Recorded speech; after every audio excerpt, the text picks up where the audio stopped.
قال النبی صلی اللہ علیہ وسلم اقرأ القرآن فإنہ یأتی یوم القیامۃ شفیعا لاصحابہ۔ نبی کے صلی اللہ علیہ وسلم نے فرمایا قرآن پڑھا کرو، اس لیے کہ قیامت کے دن یہ اپنے پڑھنے والے کا سفارشی بن کر آئے گا۔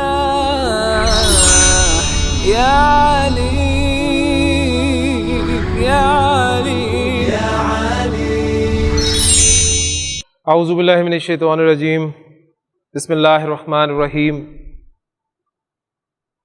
رب اشرح لی صدری ویسر لی امری واحلل عقدۃ من لسانی یفقہوا قولی، رب یسر ولا تعسر وتمم بالخیر، آمین یا رب العالمین۔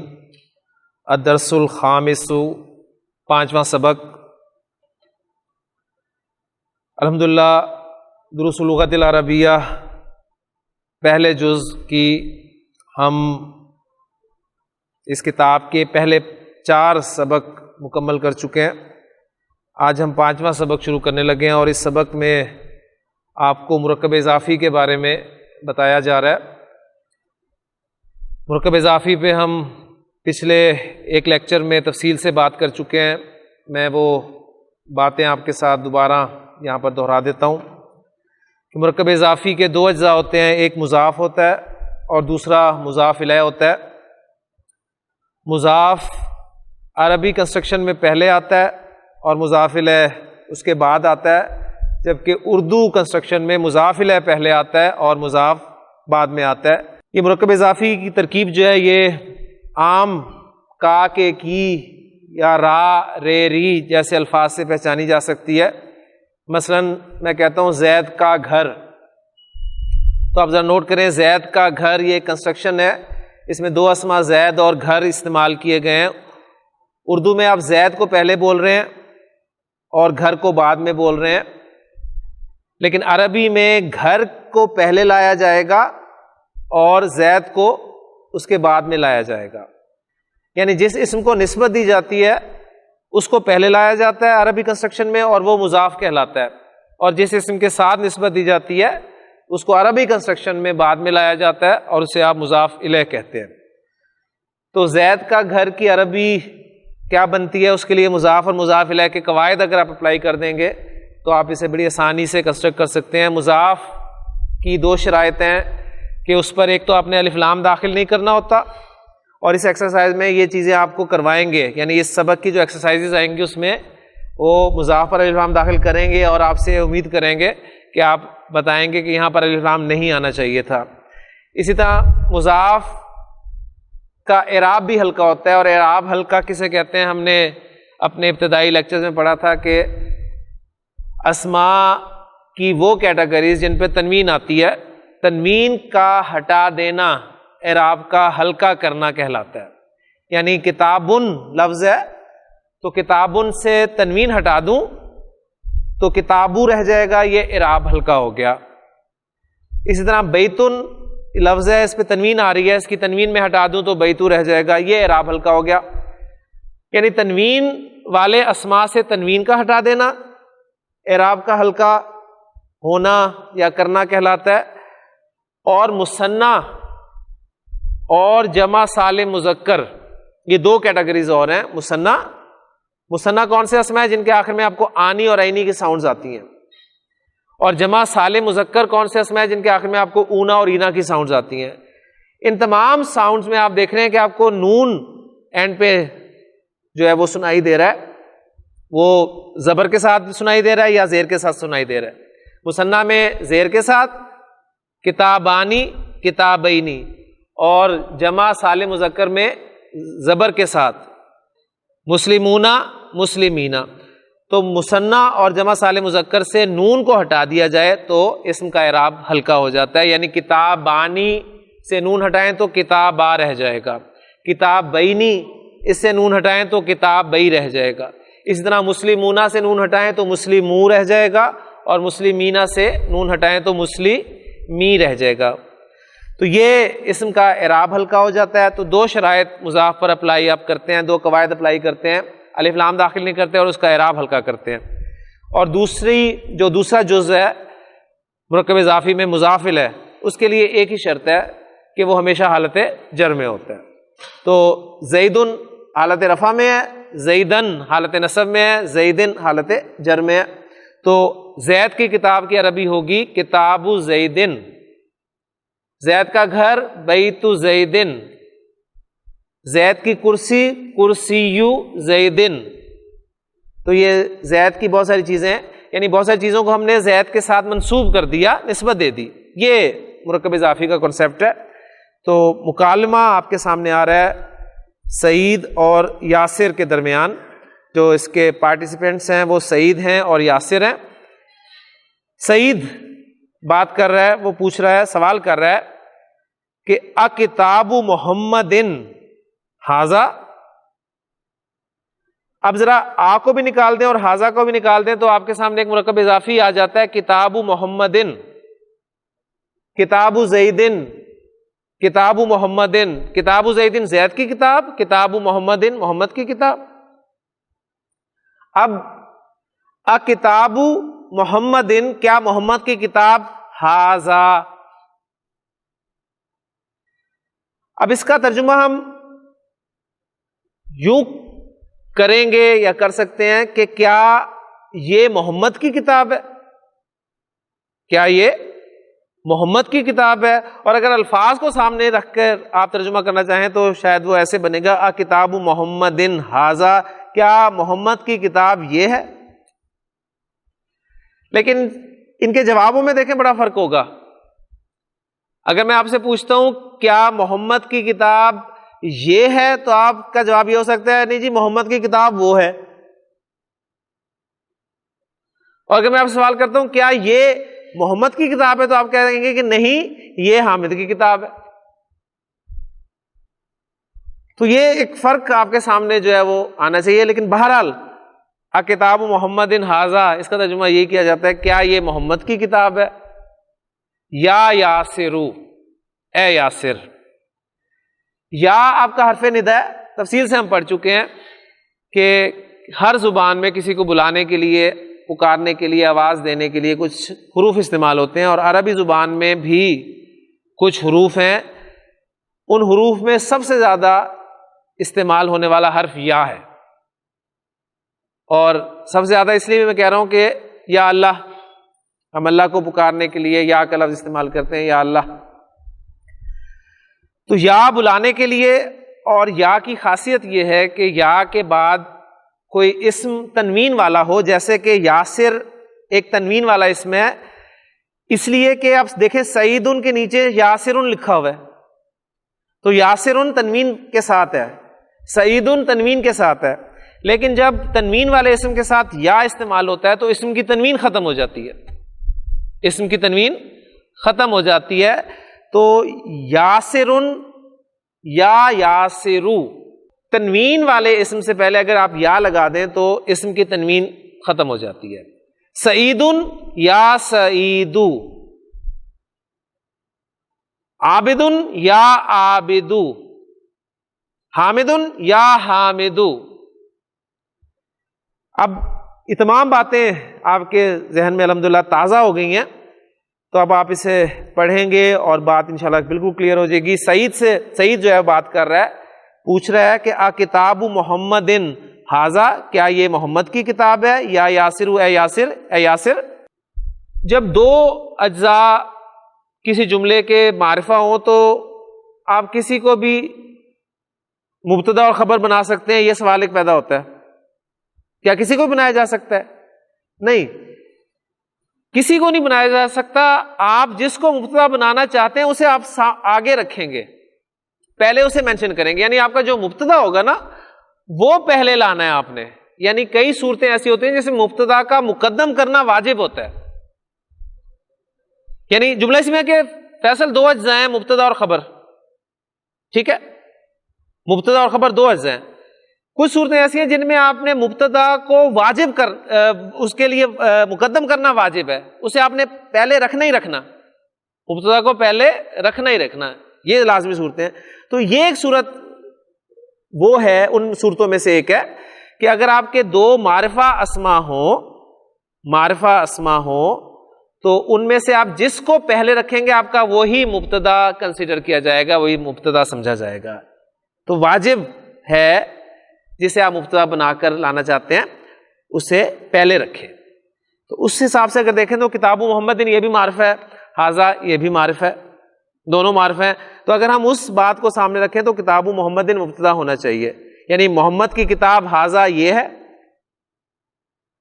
اور اگر ہم کہتے ہیں حاذا کتاب محمد تو پھر حاذا مبتدا ہے اور کتاب محمد اس کی خبر ہو گئی. تو یاسر جواب دے رہا ہے لا نہیں, حاذا کتاب حامد, حاذا کتاب حامد یہ حامد کی کتاب ہے. سعید پھر سوال کر رہا ہے, پہلے دیکھیں انہوں نے سعید پہ دونوں حرکتیں ڈال کے بتا دیا کہ سعید تنوین کے ساتھ لکھا جاتا ہے. اب انہوں نے سعید پہ کچھ بھی نہیں ڈالا کہ اب آپ کو پتا چل گیا سعید کو سعیدن ہی پڑھنا ہے آپ نے. سعید پھر سوال کر رہا ہے جی اینا کتاب محمد, اینا کتاب محمد, محمد کی کتاب کہاں ہے؟ تو پہلے اس نے پوچھا تھا کیا, اب دیکھیں یہ بات اس طرح نشاندہی کر رہی ہے کہ کیا محمد کی کتاب یہ ہے, یعنی اس کا مطلب ہے کہ وہ محمد کی کتاب کے بارے میں جاننا چاہ رہا ہے کہ محمد کی کتاب کون سی ہے یا کہاں ہے. تو وہ پوچھ رہا ہے, کتاب اسے نظر آئی تو اس نے پوچھا کیا محمد کی کتاب یہ ہے؟ تو اس نے کہا کہ نہیں یہ تو حامد کی کتاب ہے. پھر دوسرا سوال اس کا بتا رہا ہے پھر اینا کتاب محمد, محمد کی کتاب کہاں ہے؟ یعنی اصل فوکس دیکھیں نا یہی ہو رہا ہے کہ محمد کی کتاب پر فوکس ہو رہا ہے کہ محمد کی کتاب کے بارے میں جاننے کی کوشش کی جا رہی ہے. ورنہ تو یہ ہوتا پوچھا جا رہا ہوتا جی کیا یہ محمد کی کتاب ہے, تو وہ کہتا ہے نہیں یہ تو حامد کی کتاب ہے. تو پھر آگے کوئی اور بات بھی کی جا سکتی تھی, لیکن جو فوکس ہو رہا ہے کہ پھر محمد کی کتاب کہاں ہے, تو وہ بتا رہا ہے ہوا علل مکتبی, ہوا علل مکتبی وہ میز پر ہے, ہنا کا. عربی زبان میں ہنا اور ہنا کا دو الفاظ, ہنا اور ہنا کا. ہنا یہاں ہیئر اور ہنا کا وہاں دیر کے لیے استعمال ہوتے ہیں. ٹھیک ہے, یعنی یہ اسماء اشارہ کے کہہ لیں کہ آپ اشارے کے لیے الفاظ استعمال ہوتے ہیں, ہنا یہاں اور ہنا کا وہاں. تو یہاں سے جواب دے رہا ہے ہوا علل مکتبی, ہنا کا وہ وہاں میز پر ہے, وہ وہاں میز پر ہے. اب ہم اردو محاورے میں ترجمہ اپنا کر رہے ہیں, وہاں کو پہلے لا رہے ہیں, جبکہ عربی میں ہنا کا آپ دیکھ رہے ہیں کہ اینڈ پہ لکھا ہوا ہے, تو اس طرح ترجمہ نہیں کریں گے وہ میز پر ہے وہاں, یعنی وہ وہاں میز پر ہے. پھر سعید سوال کرتا ہے دوسرا کہ اینا دفتر عمارن, اینا دفتر عمارن, عمار کا رجسٹر کہاں ہے, عمار کا رجسٹر کہاں ہے؟ یاسر جواب دیتا ہے ہوا علی مکتب المدرسی, ہوا علی مکتب المدرسی وہ مدرس کی میز پر ہے, ہوا علی مکتب المدرسی وہ مدرس کی میز پر ہے.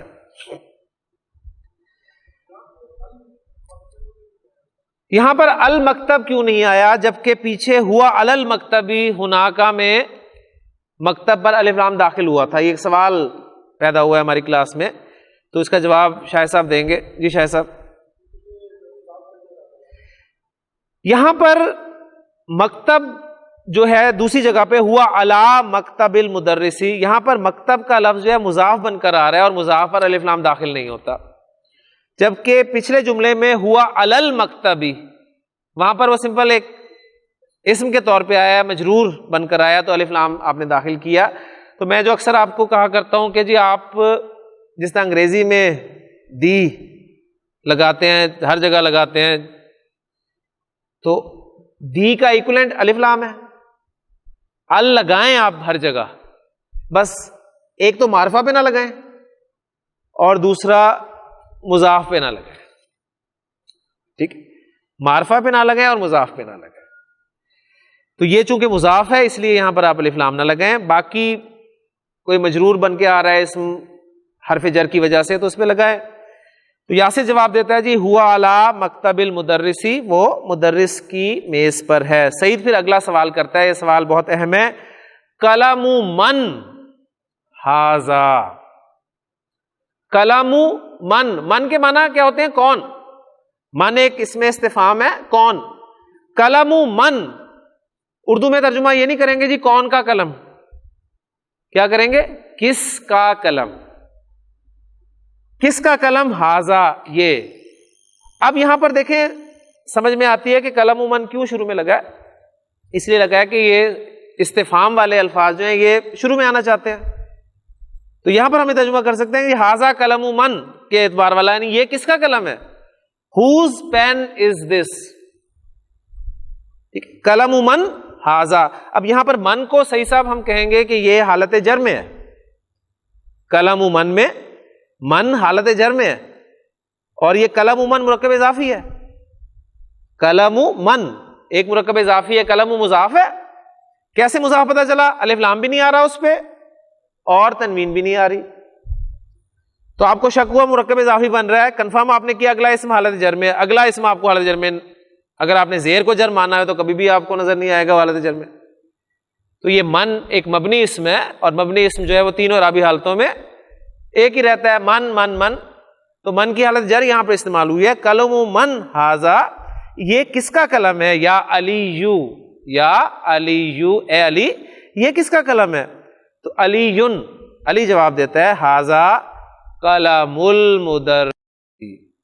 ہاذا قلم المدرسی, یہ مدرس کا قلم ہے, یہ استاد کا قلم ہے. پھر سعید سوال کرتا ہے این حقیبۃ المدرسی. این حقیبۃ المدرسی, مدرس یا استاد کا بیگ, کاپی بیگ کہاں ہے؟ تو علی جواب دیتا ہے ہیا. اب ہیا کی ضمیر یا پروناؤن کیوں استعمال کیا گیا ہے؟ کیونکہ حقیبہ کے بارے میں سوال کیا گیا نا, اور حقیبہ مؤنث ہے. تو علی جواب دیتا ہے ہیا وہ تحت المکتبی, وہ تحت المکتبی میز کے نیچے ہے. اور تصویر بھی بنی ہوئی ہے, آپ کو نظر آ رہا ہے کہ بیگ جو ہے وہ میز کے نیچے ہے. لے جی یہ سبق تھا آپ کا, بہت کچھ پڑھا دیا انہوں نے اس میں آپ کو. ہم نے بہت کچھ ریوائز کر لیا. جو کچھ ریوائز کیا ذرا اسے ذہن میں تازہ کریں. مرکب اضافی کے بارے میں نے پڑھا کہ مرکب اضافی کم از کم دو اسماء کے ملنے سے ایک مرکب بن رہا ہے, اور ایسا مرکب بن رہا ہے جس میں ایک اسم کو آپ دوسرے اسم کے ساتھ نسبت دے رہے ہیں. جس اسم کو نسبت دے رہے ہیں اس کو مضاف کہتے ہیں, اور جس اسم کے ساتھ نسبت دی جاتی ہے وہ مضاف الیہ کہلاتا ہے. عربی کنسٹرکشن میں مضاف پہلے آتا ہے, مضاف الیہ بعد میں آتا ہے, جبکہ اردو میں مضاف الیہ پہلے آتا ہے, مضاف بعد میں آتا ہے. مضاف پر الف لام داخل نہیں ہوتا اور اعراب ہلکا ہوتا ہے, اور مضاف الیہ حالت جر میں ہوتا ہے. ایک مرکب اضافی آپ نے سیکھ لیا, اور دوسری بات آپ کے سامنے یہ آئی ہے کہ یا حرف ندا, اس کے بعد اگر کوئی اسم تنوین والا آ جائے تو اس کی تنوین ختم ہو جاتی ہے. تو دو پوائنٹس, موٹے پوائنٹس اس سبق میں یہ پڑھائے گئے ہیں. اب جو ایکسرسائزز ہیں آپ کے سامنے آ رہی ہیں ان میں یہ چیزیں پوچھی جائیں گی.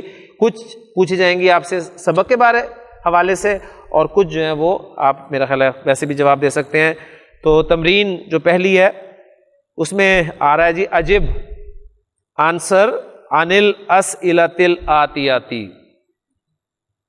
آنے والے سوالوں کا جواب دو, آنے والے سوالوں کے بارے میں جواب دو, یا answer the following questions, answer the following questions.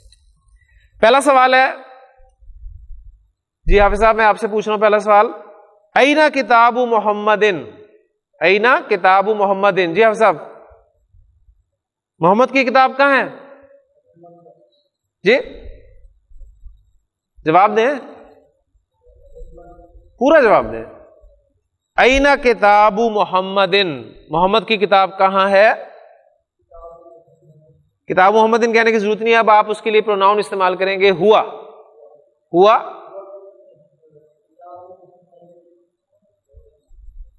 ہوا علی المکتبی, ہوا علی المکتبی. محمد کی کتاب کے بارے میں پوچھا ہے نا, محمد کی کتاب کہاں ہے, تو ہوا علی المکتبی, وہ میز پر ہے. نہیں وہاں ضروری نہیں بتانا, بس وہ میز پر ہے. دوسرا سوال آپ سے میں کر رہا ہوں, سوال ہے اینا دفتر عمار, عمار کا دفتر یعنی رجسٹر کہاں ہے, یعنی اب آپ کہیں آفس نہ پہنچ جائیے کہ جی آفس ان کا سوسا روڈ پر ہے، مراد ہے کہ عمار کا رجسٹر کہاں ہے. جی محمد کی کتاب بھی مکتب پر ہے، میز پر ہے، اور عمار کا رجسٹر بھی مکتب پر ہے، میز پر ہے. تو کچھ فرق ہے دونوں جوابوں میں، اور یہ جواب آپ نے دینے سبق کے حوالے سے. ہاں جی، ہوا علی مکتب المدرسی، ہوا علی مکتب المدرسی، وہ استاد کی میز پر ہے. تیسرا سوال جی امیس، این حقیبت المدرسی، این حقیبت المدرسی، مدرس کا بیگ کہاں ہے؟ ہی تحت المکتبی، ہی تحت المکتبی، وہ میز کے نیچے ہے. ماشاءاللہ. لے جی اگلی تمرین آپ کے سامنے آ رہی ہے، اور اس کی عبارت آج ہم پہلے اسے حل کریں گے، اس میں استعمال ہونے والے الفاظ اس پہ بات کریں گے، پھر انشاءاللہ تعالیٰ اس ایکسرسائز کو سالو کریں گے. عبارت آ رہی ہے ازف، ازف الکلمۃ الاولی الی الثانیۃ.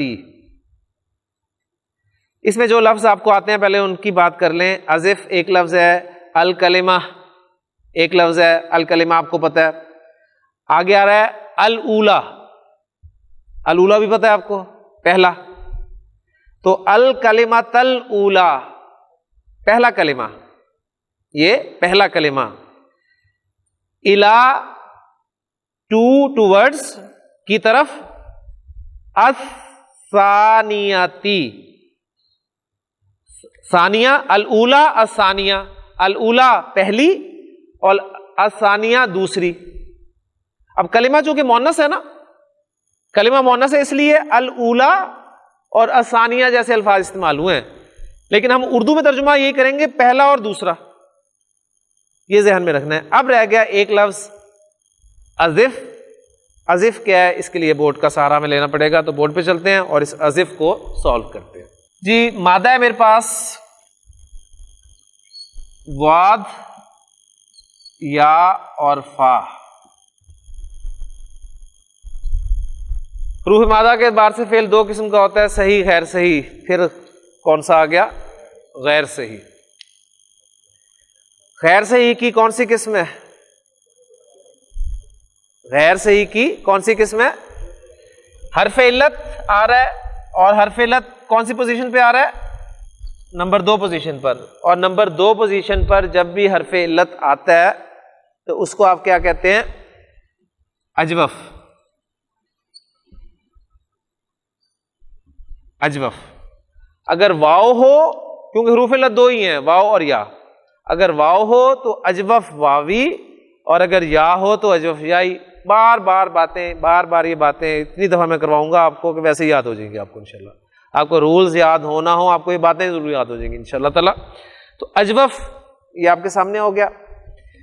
اب دوسری بات ہمارے سامنے جو ہونی چاہیے وہ ہے باب، اور وہ باب ہے افعال. باب افعال میں ہم نے اس مادے کو ڈالنا ہے.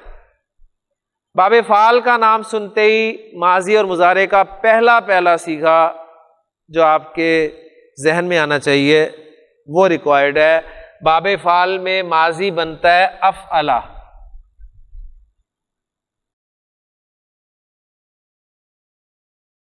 افعلا ماضی، اور یفعلو مضارع.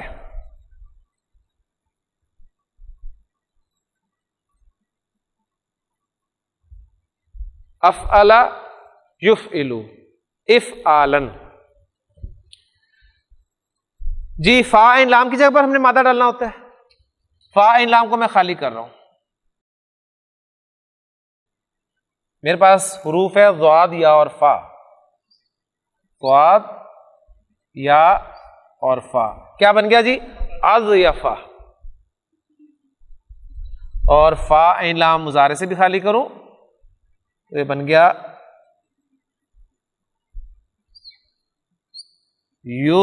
یضیفو. تو اضیفا یضیفو. اجوف کے قاعدے باقاعدہ تو آپ کو یاد نہیں رہیں گے، لیکن انشاءاللہ تعالیٰ آپ کی زبان پہ وہ الفاظ بنے بنائے چڑھ جائیں گے. کیسے چڑھ جائیں گے؟ 2-3 چھوٹے چھوٹے قاعدے اگر آپ صرف ذہن میں رکھیں تو بڑے لمبے چوڑے قاعدے یاد کرنے کی ضرورت نہیں. اجوف میں حرف علت پر حرکت ہو، پیچھے ساکن ہو. اجوف میں حرف علت پر حرکت ہو، پیچھے ساکن ہو، تو حرف علت اپنی حرکت پیچھے ساکن پر ٹرانسفر کر دیتا ہے. کیا کیا اس نے؟ ضاد کو یا نے زبر دے دی. ٹھیک، حرکت پیچھے ٹرانسفر کی، اور جو حرکت پیچھے ٹرانسفر کی اس کے دوست حرف میں تبدیل بھی ہو گیا. اس کے دوست حرف میں، اس کے موافق حرف میں تبدیل ہو گیا. زبر کا دوست حرف کون ہے؟ الف. تو یا نے زبر پیچھے دی اور الف میں چینج ہو گیا. کیا بن گیا؟ اضافہ. اب دیکھیں نا، اضافہ ایزیلی پروناؤنس ہو رہا ہے آپ کی زبان سے، اضیافہ فلو ڈسٹرب ہو رہا ہے. اضافہ. یہاں پر بھی دیکھیں حرف علت پہ حرکت ہے، پیچھے ساکن ہے تو وہی کام ہوگا. یہ حرکت پیچھے ضاد کو دے گا.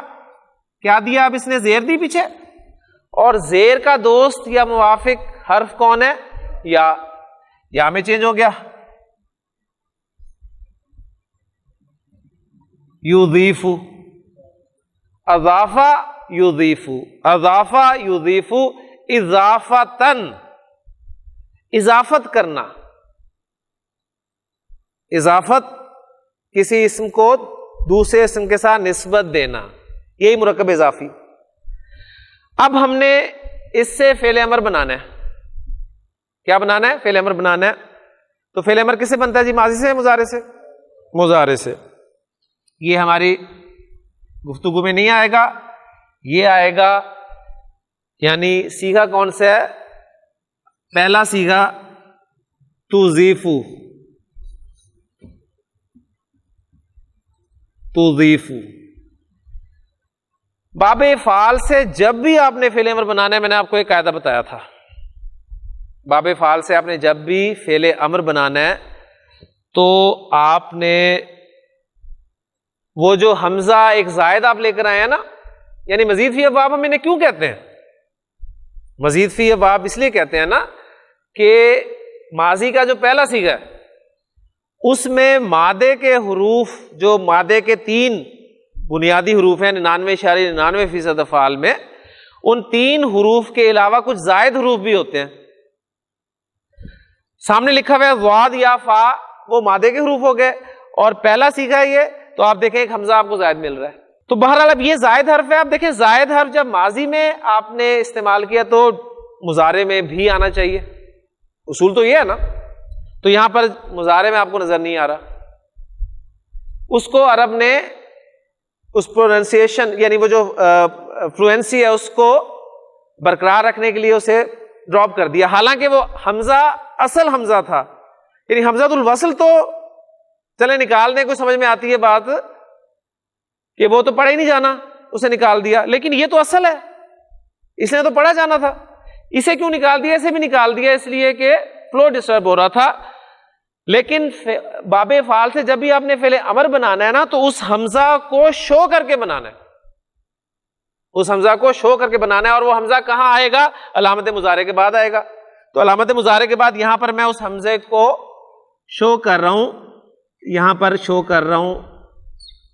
اب دیکھیں نا، آپ خود کہیں گے کہ پروننسیشن آپ کی مشکل ہوگی. تو اضیف، اضافہ یو اضیف. اب فلو آپ کا خراب ہو گیا، تو اس حمزہ کو نکال دیا، اضافہ یضیف. لیکن فعل امر بنانے کے لیے ہمیں اس حمزہ کو واپس لانا پڑے گا. اب اس پر ہم اپلائی کرتے ہیں فعل امر کے رولز. پہلا قاعدہ کیا ہے؟ مضارع کو اخف کرنا ہے. اخف کرنے میں پہلا جو صیغہ آتا ہے آپ کے پاس، وہ اخف کیسے ہوتا ہے؟ لام کلمہ ساکن کر دیا جاتا ہے. فا لام کلمہ ہے، اس کو ساکن کیا،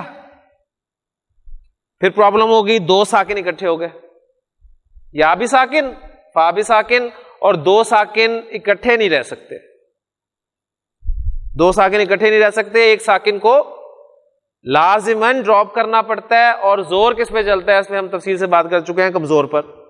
اور یا اور واو کمزور حروف ہیں، تو اس یا کو یہاں سے ڈراپ کر دیا جاتا ہے. یہ آپ کے سامنے شکل آ گئی. اچھا اب دوسرا اسٹیپ علامت مضارع ہٹائیں. علامت مضارع ہٹائی, پڑھا جائے تو آپ کا فعل امر تیار ہے. پڑھا جا رہا ہے ازف,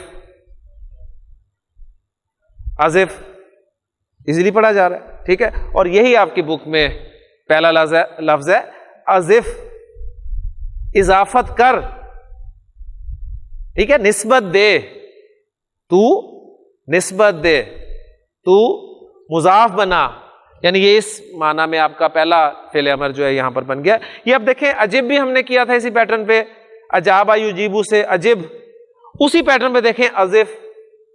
اسی طرح اشارہ یشیرو سے بن جائے گا اشر. تو ایک ہی وزن آپ کے سامنے آ جائے گا, ایک دو کر لیں گے تو انشاءاللہ تعالیٰ آپ کی زبان پہ چڑھ جائیں گے. جب زبان پہ چڑھ جائیں گے تو قاعدے آپ کے پیچھے چلے جائیں گے اور آپ بس فلو میں بولا کریں گے, اور کیا ہوتا ہے وہ پیچھے ٹرانسفر ہوتی ہے, وہ اس میں چینج ہو جاتا ہے, یہ ہوتا ہے وہ ہوتا ہے, سب کچھ سائڈ پہ ہو جائے گا, کچھ چیزیں آپ کے سامنے آ جائیں گی. تو الحمدللہ یہ ہم میرا خیال ہے کوئی 6واں فعل امر کیا ہم نے, تو اب تک فعل امر جو ہے آپ کا پکا ہو جانا چاہیے. تو اب آئے سبق کی طرف. پہلا لفظ ہے جی ازف الکلمۃ الاولی, اور پھر فا ساکن ہے نا, تو اس فا کو ساکن کو اگلے ساکن سے ملانے کے لیے قاعدہ کیا ہے, دو ساکن ہو تو پہلے ساکن کو زیر دے کر آگے ملایا جاتا ہے. تو ازف الکلمۃ الاولی, پہلے کلمہ کو نسبت دیں یا اس کی اضافت کریں کس کی طرف, الی الثانیتی, دوسری کی طرف. اس کا مطلب ہے کہ دو کلمات انہوں نے دیے ہیں آپ کو, اور پہلا کلمہ جو ہے اس کو انہوں نے کہا ہے کہ مضاف بنانا ہے اور دوسرے کو مضاف الیہ بنانا ہے سمپلی.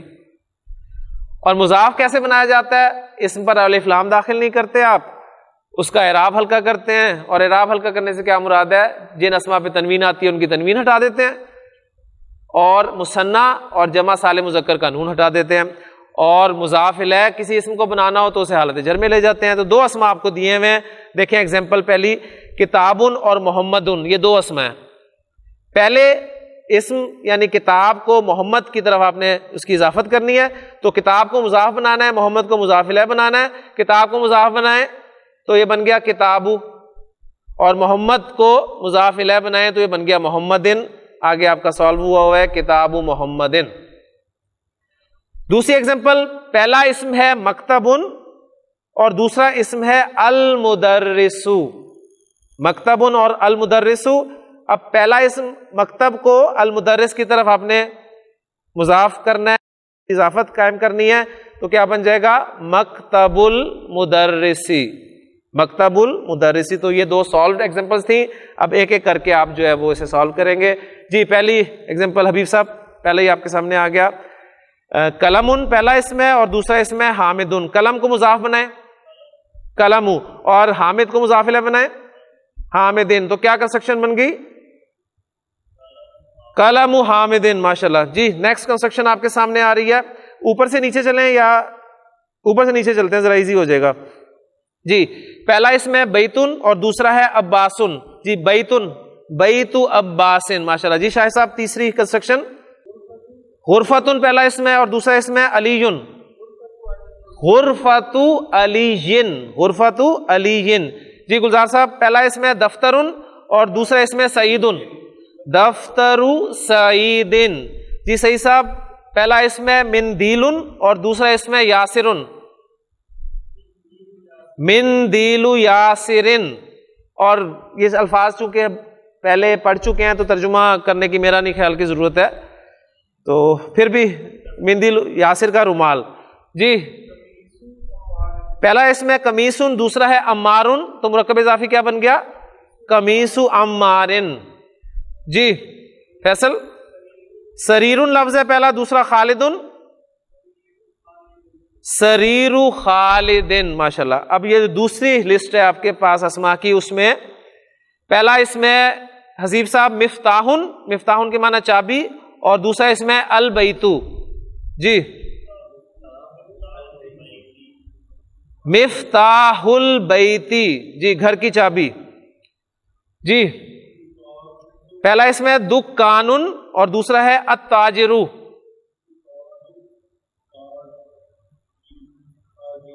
تاجر. جی دکان التاجر, تاجری، تاجر کی دکان. جی اس کے بعد پھر حافظ صاحب شروع کریں. جی پہلا اس میں بیتن اور دوسرا ہے المہندسو. جی المہندس کسے کہتے ہیں؟ انجینئر. جی بیتن المہندسو کیا بنے گی کنسٹرکشن؟ بیت المہندی، بیت المہندسی، بیت المہندسی. جی پہلا اس میں اسمن اور دوسرا ہے الولدو، اسم الولدی، اسم الولدی.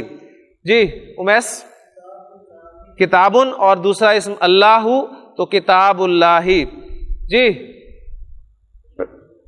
پہلا اس میں بنتن اور دوسرا ہے الطبیبو، بنت الطبیبی، بنت الطبیبی. اب دیکھیں سارے شمسی قمری سارے آپ پڑھیں گے انشاءاللہ تعالی، وہ جو پڑھے ہوئے ہیں وہ سارے اب کام آ رہے ہیں. جی آخری اس میں آخری جو پیئر ہے وہ ہے پہلا اس مفتاح اور دوسرا ہے السیارتو، تو کیا بنے گا؟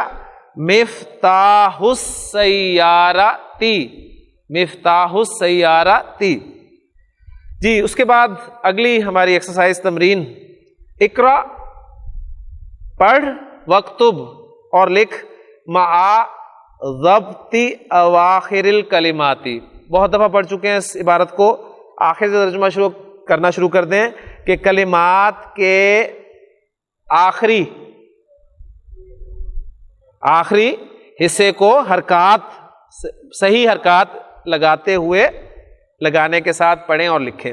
جی اب انہوں نے مرکب اضافی آپ کو بغیر حرکات کے دیا ہے، اب آپ نے صحیح پڑھنا ہے. جی حبیب صاحب پہلا پڑھیں کنسٹرکشن.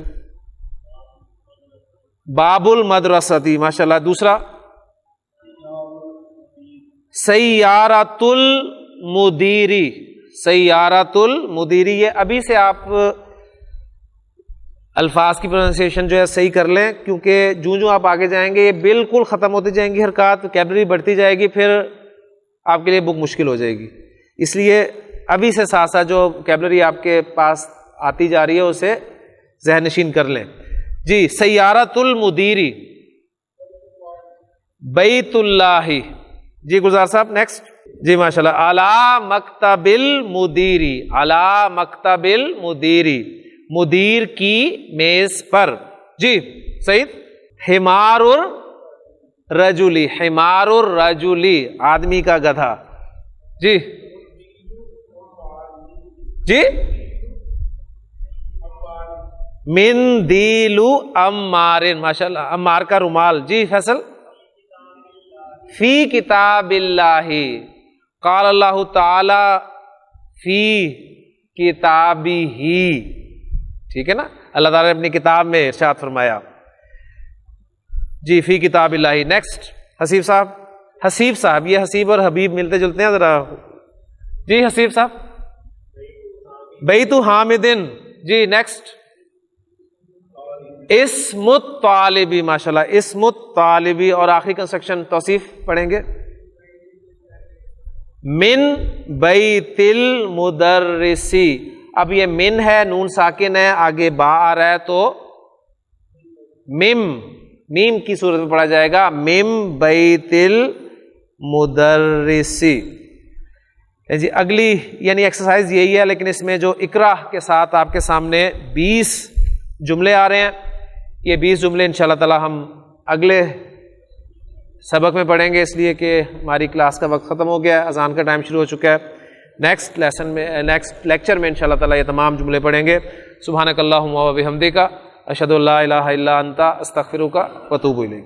قال النبی صلی اللہ علیہ وسلم اقرأ القرآن فإنہ یأتی یوم القیامۃ شفیعا لأصحابہ. نبی کے سامنے نے فرمایا قرآن پڑھا کرو، اس لیے کہ قیامت کے دن یہ اپنے پڑھنے والے کا سفارشی بن کر آئے گا.